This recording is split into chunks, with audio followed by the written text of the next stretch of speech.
చేసే విధంగా సీఎం రేవంత్ రెడ్డి తీసుకున్న నిర్ణయాలు యావత్ క్రీడా లోకానికి హర్షణీయంగా ఉన్నాయని వరంగల్ మేయర్ గుండు సుధారాణి అన్నారు. అధికారులతో కలిసి కాసేపు పలు క్రీడా పోటీలో పాల్గొన్నారు.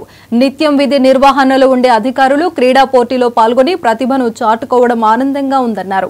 జనవరి 26న జరిగే గణతంత్ర దినోత్సవంలో భాగంగా వరంగల్ మున్సిపల్ కార్యాలయంలో అన్ని శాఖల అధికారులు, సిబ్బంది, జర్నలిస్టులకు ఏర్పాటు చేసిన క్రీడా పోటీలను మేయర్ ప్రారంభించారు. మహిళలంతా క్రీడల్లో పాల్గొనడం, వారికి మహిళా కార్పొరేటర్లు సహకరించడం ఆనందంగా ఉందని మేయర్ సుధారాణి చెప్పారు.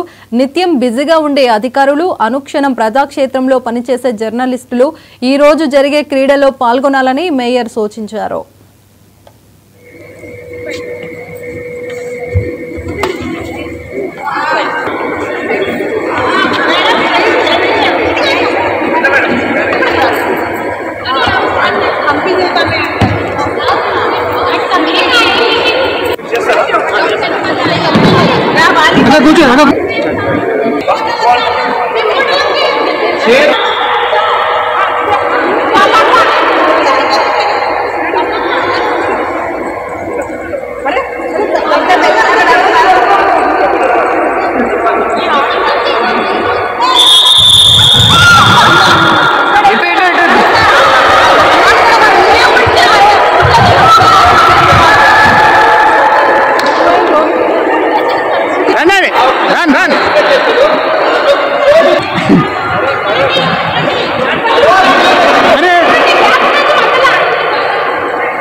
మున్సిపల్ ఎంప్లాయీస్ అందరూ కూడా కలిసి ఈ కార్యక్రమంలో పాల్గొంటున్నాము.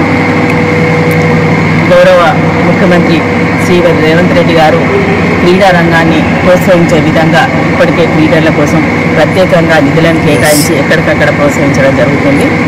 కార్పొరేషన్లో ఉన్నటువంటి ఇండోర్ స్టేడియంలో ఈరోజు మహిళా కార్పొరేటర్స్ అందరూ కూడా కలిసి ఇక్కడ షటిల్ బ్యాడ్మింటన్ కానీ, మ్యూజికల్ చెస్ కానీ, లెమన్ స్పూన్ చెస్, అదేవిధంగా ఇండోర్ గేమ్స్లో మళ్ళీ ఇంకేమంటుంది క్యారమ్స్, ఇవన్నీ కూడా తగ్గాఫర్ ప్రతి ఒక్కటి కూడా ఆడుతున్నారు. గత కొద్ది సంవత్సరాలుగా మా మహిళా కార్పొరేటర్లు అయితే పోటీ పడి తగ్గాఫర్ కావచ్చు, మ్యూజికల్ చెస్ కావచ్చు, మిగతా వాటిలో అన్నీ కూడా పాల్గొని అందరూ కూడా ఉత్సాహంగా ఉన్నారు. ఈ క్రీడలు ఉత్సాహంగా నింపే విధంగా గౌరవ కార్పొరేటర్స్, ఎంప్లాయీస్ అందరూ కూడా ఒక్కొక్కరికి ఒక రోజుకి ఎంప్లాయీస్కి పెట్టినాము. అదేవిధంగా ఒకరోజు మహిళా కార్పొరేటర్స్కి, ఇంకొకరికి క్రికెట్ మ్యాచ్ జెంట్స్ కార్పొరేటర్స్కి, దాంతోపాటు ఈసారి ప్రత్యేకంగా ప్రెస్, మీడియా అంటే GWMCకి సంబంధించిన ప్రెస్, మీడియా కాంట్రాక్టర్స్ కూడా ఒక రోజు కేటాయించడం జరిగింది. అంటే ఒక